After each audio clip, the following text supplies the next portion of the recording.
Galatoma duraan dursee Rabbiin nagayaan isin oolchee nagaa isin haa oolchu. Akkuma gammaddan kanatti Rabbiin isin haa gammachiisu. Ta duraatii wanni isin dhaamu Oromoon duraanuu takkuma.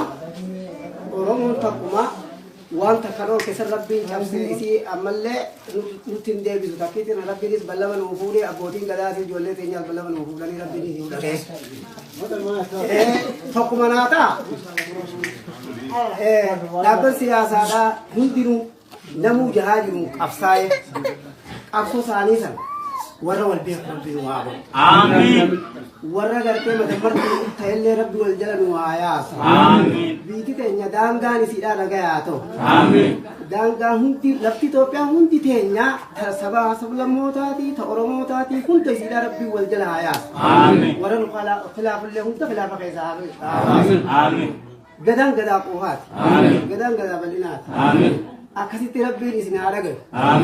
Ammallee biyya keessa jiru tanallee Rabbiin faana nu tolchee Rabbiin isaaniifillee hiree isaanii haa murteessu. Isaaniifillee nagayaa nu haa godhu. Biyya fitti nu qabdee ollaa teenya sana qabtee diina guddoo san keessaa isaan keessa baqanne kanallee Rabbiin isaan haa kabaju. Isaanillee hiree isaaniitiif bilisummaa isaanillee haa murteessu. Kanaan isiniin ja'a. Waan foolleedhaa san inshaallah na kolchaa inshaallah. Kanaafuu nagaan naa jiraadhaa, nagaan naa gammadaa. Qabsoo teenya Rabbii galatni haa ga'u tokko Rabbiin nu kenne Rabbiin wal jala nu yaase takka Oromoo waliin bulchitu jedhanii wal bulchine kunoo wal bulchitu jedhanii wal bulchine kunoo eega wal bulchine deebinee waan dursanitti hin deebinu tana Rabbiin raayis abbootiin teenya ta gadaa raayis ni eegganna gadaan kiyya gadaa rahmataa isin yaa godhu abbaan gadaa sanbatolleen takkaan dhuflee har'a gadaa kiyya kana Rabbiin biyya kana nuuf fide kanaafuu Rabbiin isin yaa dhumuru akkuma amma tolchitan kanatti isin yaa tolchatu.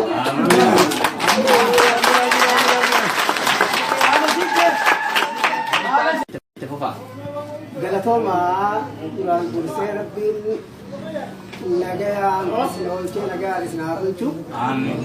Akkuma gammaddan kanatti Rabbiin isin haa gammachiisu. Ta duraatii wanni isin dhaamu Oromoon duraanuu takkuma. Oromoon takkuma wanta kanoo keessa Rabbiin cabsee isii ammallee nutti hin deebisu. Takkiitiin Rabbiinis ballama nuu fuudhee abbootiin gadaatii ijoollee teenyaaf ballama nuu fuudhanii Rabbiin hin dhagee.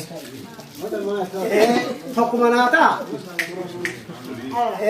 Dhaabban siyaasaadhaa hundinuu namuu jahaa jiru qabsaa'ee qabsoo isaanii sana warra wal beeku Rabbiin waa godhu. Warra gartee matamartuu ta'ellee Rabbi wal jala nu haa yaasu. Biyyi teenya daangaan isiidhaa nagayaa ta'u. Daangaan hundi lafti Itoophiyaa hundi teenya ta sabaa sablammootaati ta Oromootaatii hunda isiidhaa Rabbi wal jala haa yaasu. Warra nu khilaafullee hunda khilaafa keessaa haa gadaan gadaa quufaati. Gadaan gadaa bal'inaati. Akkasitti Rabbiin isin haa dhagayu. Ammallee biyya keessa jiru tanallee Rabbiin faana nu tolchee Rabbiin isaaniifillee hiree isaanii haa murteessu. Isaaniifillee nagayaa nu haa godhu. Biyya fitti nu qabdee ollaa teenya sana qabtee diina guddoo san keessaa isaan keessa baqanne kanallee Rabbiin isaan haa kabaju. Isaanillee hiree isaaniitiif bilisummaa isaanillee haa murteessu. Kanaan isiniin ja'a. Waan foolleedhaa san inshaallah na kolchaa inshaallah.